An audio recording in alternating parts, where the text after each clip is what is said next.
Welcome, Gunrunner.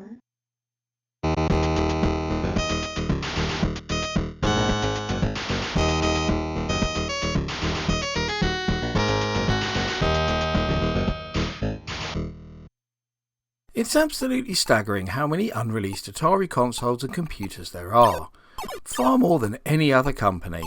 And I think this says a lot about the way the company was run after Nolan Bushnell exited. These cover all the different iterations of Atari too. We have systems like the Atari 1450 XLD and Cosmos from the Warner years, consoles such as the Panther and Jaguar 2 from the Trammell era, and even the Phablet from the modern Infogrames Atari. Of course, I've covered most of these on the channel already in standalone videos, and I've linked them all in the description for those who haven't seen them. But there are a select group of Atari designed computers and consoles that were cancelled before they even reached the prototype phase, and it's the latter of those we'll be focusing on here. The Atari consoles we don't know enough about to spend 15 minutes analysing, but still present really interesting stories that deserve to be told. And I think you're actually going to be pretty surprised by most of these, either because you didn't know they existed or didn't know the fascinating stories behind them. These consoles are also split across both main eras of Atari's consumer division, Warner Brothers and Trammell Technology. So spread out a bit like a timeline too. But that's all I need to say in this intro really, so let's take a closer look at 5 cancelled Atari consoles. Ah, that's me, taking my third curtain call at the Alhambra Bradford. Sit! They loved me. Oh, sorry. I thought this was the party. This is the party. Oh. Right. Who's for Atari? What's more, it's my party. Music hall's dead, sunshine. Pac-Man, Missile Command, Super Breakout, that's where the action is. All linked up, young man? Just a moment. Right. Anyone for Haunted House? You have to be fast on your feet for this, Oh, don't say that. I want to show you tap dancing next. Atari. Simply more fun and games.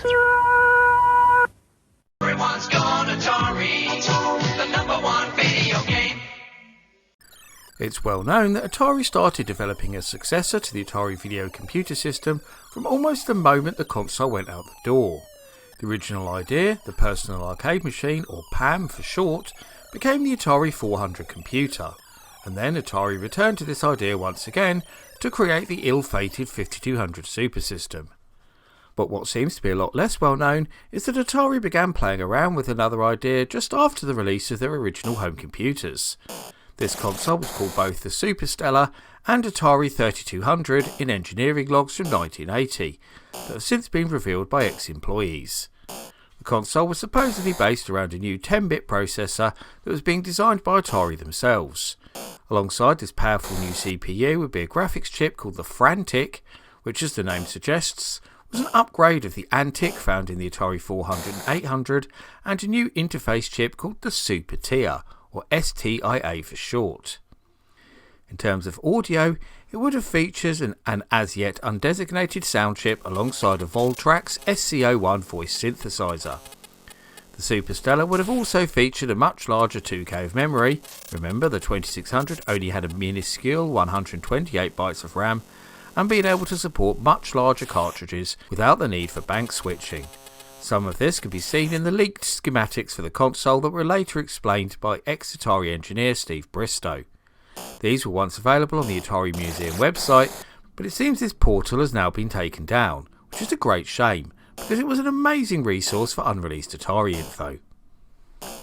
As well as being known internally as Superstellar, the 3200 also had a codename of its own, which, as always, was a female name, in Sylvia.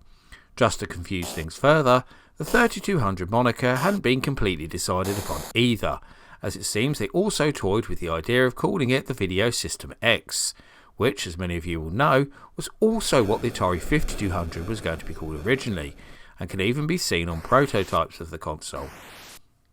Although the final specs hadn't been finalised, Roy Nishi, Atari's chief industrial designer, did mock up some images of what it would have looked like, not just under Atari branding, but also Sears too, as it would have also served as a follow-up to the Sears Telegames video arcade. Note that in these images, it shows controllers very much like the ones found on the redesigned Sears Video Arcade 2, which itself was based on the Japanese Atari 2800. As for why the 3200 was cancelled, well, there's no definitive reason for this, it seems, just a number of myths and rumours.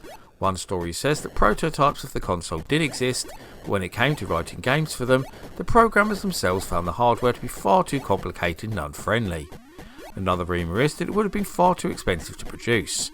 But the third and final reasoning is probably the most likely, and that tells us Warner simply weren't ready to replace the 2600. As it was around 1980 that the console started selling in huge numbers, thanks mostly to the release of Space Invaders, of course. History tells us Atari then panicked when they saw the ColecoVision and rushed the Atari 5200 to market instead. So you have to wonder if things would have been different had they continued development of the 3200 instead. Everyone's gone Atari, the number one video game. I already mentioned the Cosmos briefly in the intro, but I think the story of Atari's ill-fated holographic handheld is pretty well known. In fact, the only reason I haven't covered the console in more detail on my own channel is because so many videos of it can be found elsewhere, such is its fame. But I may take a look at it in the future if that's something you'd all like to see. Let me know in the comments if you would. But what isn't so famous is the Cosmos' close sibling, the Atari Spectre, which was abandoned pretty early in order to focus on the portable device instead. According to ex-Atari engineer Roger Hector, who also designed the Cosmos as well as the hardware for arcade games such as Battlezone and Warlords, what became the Spectre didn't originally have a name. It was just an idea for a standalone holographic game called Killer Satellite. This would have been a space satellite that rotated inside a lenticular drum hologram, and the player had to learn how to shoot it down. Roger created an actual model to demonstrate what the Killer Satellite would have looked like, and he still has a photo of this, as you can now see. The physical model was about 4 feet tall, internally lit and fully animated, and was remotely controlled by wires whilst being filmed for a promotional video on a stage set up in Atari's Holoptics lab. Sadly, this video no longer exists, although Roger has stated he might have some more photos of it in action somewhere. After having seen and heard about Roger's idea, Atari's chief designer Roy Nishi came up with a design for the holographic console itself, which was then christened Spectre. No production prototypes of this were ever made though, as it was never anything more than a mock-up, and the idea was soon abandoned to focus on the Cosmos instead. Roger also had another idea for a holographic controller too, which he called Diamond Dust, but this never existed in any form other than a few alluring sketches. Everyone's gone Atari, the number one video game. For me, the Atari ST console rumour is one that's been given far too much attention over the years, with a lot of misinformation being spouted about it. Because once you look at the facts behind the fable, it was never anything more than a short-lived idea, with nothing much of note ever coming from it. But that's precisely why I really wanted to cover it in this video, because it's time to set the story straight. The first mentions of an Atari ST console actually started to appear in the British press around 1989, but the origins of these reports remains very vague, as the magazines in question would usually state it came from an Atari source, but nothing more. Now it could be that these magazines were being fed false information by somebody claiming to be close to the company, because Tramalera Atari had a notoriously frosty relationship with the press, so it's very doubtful that it actually came from them, and they rarely spoke about projects until they had something to show anyway. The more likely origin of this rumour was the development of the enhanced Atari ST computers, which were released at the end of that same year. The STE was designed to be much more games capable, in order to compete with the Amiga better, offering up things like hardware scrolling, more colours, a blitter and PCM sound. And indeed, it was recently discovered that the STE has a hidden register called Game Cart, that would allow the computer to access up to 512K of ROM through the cartridge slot, instead of the usual 128K. This suggests that Atari did, at least briefly, think about an Atari ST based console, using the Atari STE hardware that would also allow its games to be played on its home computer oriented sibling, and this is very much backed up by former Atari engineer Mike Fulton, who helped design the upgraded STE hardware and once stated in an interview that the idea of a STE based console was indeed pondered over, but was quickly dismissed due to the high cost of the hardware, which made it unsuitable for a low cost console. The game cart register was obviously hidden once Atari made the decision not to pursue the idea. It's also worth mentioning that the mysterious Atari Mirai prototype has often been asserted to be a mock-up of an Atari ST based console, but that theory has been pretty much put to bed by the emergence of the Super XE game system schematics. If you want to know more about the Mirai, and indeed the Super Zegs, then check the links in the description for standalone videos on both of these fascinating stories. Everyone's gone Atari, the number one video game. Okay, so this next entry isn't actually a console as such, but more a way to play games from an existing Atari console on another machine. I know that means it doesn't actually fit the definition I made in the intro, but I still think the story is a good fit for this video, and one that I think you'll all find quite interesting, albeit rather brief.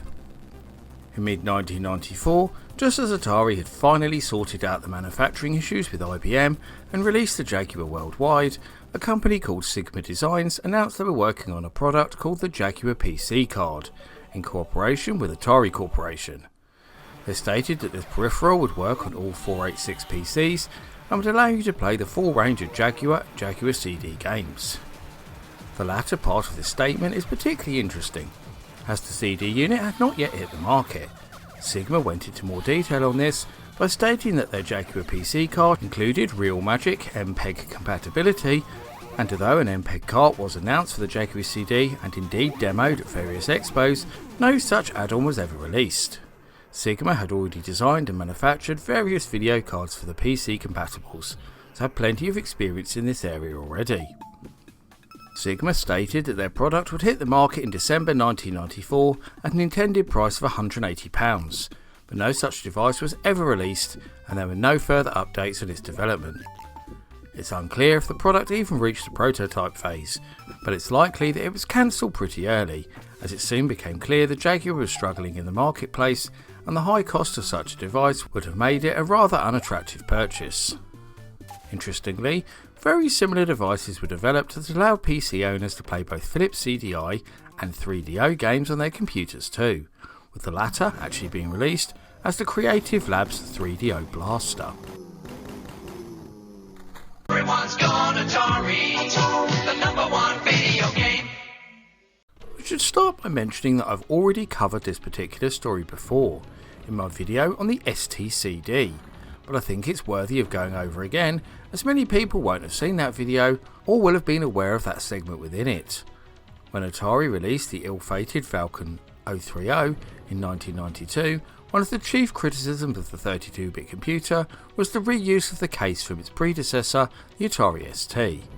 The company soon made it clear that this wasn't the original intention, and they were indeed working on more PC-like designs for the hardware that would especially benefit more serious users. The following year, Atari revealed the Falcon 040 Microbox, a completely redesigned unit that added a built-in CD-ROM drive and a number of other new features. Most notably, the ability to lay it flat or use it as a tower, and yes, the story is true, the design was later sold to Sony, who adapted it and reused it for the PlayStation 2 console. Around this time, it was also rumoured that Atari were considering the creation of another home computer that would use the Atari Jaguar hardware, and this wasn't completely untrue, because Atari were in fact developing a new hybrid system under the codename Painter. This ambitious project combined the 32-bit Falcon computer with the 64-bit Jaguar console into a very powerful multimedia system. It included an internal CD-ROM drive with a top-opening lid, a floppy disk drive on the front, and 3 rear panel expansion slots. The front panel featured keyboard ports, 2 joystick ports, a Comlinks port, power switch, and volume control buttons with a 2-colour LED display panel. As you can see, the housing is very similar to that of the Falcon Microbox, which is why I mentioned it, and can be placed vertically or horizontally like that unit too. Unfortunately, the Painter project was cancelled just as it reached the prototype phase. There are some mock-up cases out there, and even a motherboard, although it's not known if this is fully working or not. So the project certainly got a lot further than all the others on this list, but it was never officially announced to the press, and no production prototypes were ever shown either. It's likely that the Painter project was cancelled when the decision was also made to discontinue the Falcon, so Atari could put all their focus into the Jaguar. A real shame, as this surely would have been an Atari dream machine. Just what is it that you want to do?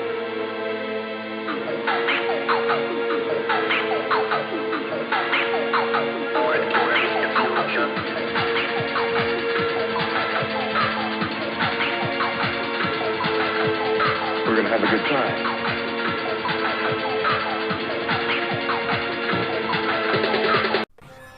And that rounds up my look at 5 cancelled Atari consoles. Do you have any extra knowledge that you can share about these mysterious systems? Can you think of any others that I didn't cover? And which one of these do you most wish had made it out the door? I always love to hear the thoughts and views of my audience, so please get typing in that comment section. Before I go though, I must thank all of my loyal patrons for continuing to support my channel and make videos like this possible. However, I must give special thanks to the following patrons and YouTube backers in particular for their much appreciated pledges: Grady Haynes, Mitchell Valentino, Seth A. Robinson, Carl Olsen, Dos Gamerman, Sonic Mania 999, Paul Daniel, Andrew McKay, Retro Resolution, Matt Standish, James Taylor, Trogdor the Burninator, 8-Bit Guy, and Electron Star Collapse. If you also want to help support all my creative endeavours, including this YouTube channel, then please go and check out my Patreon right now. You can get access to extra content including downloads, creative insights, exclusive videos, and much more besides. I've been the Laird, I thank you for watching, and I'll see you all again for another video very soon.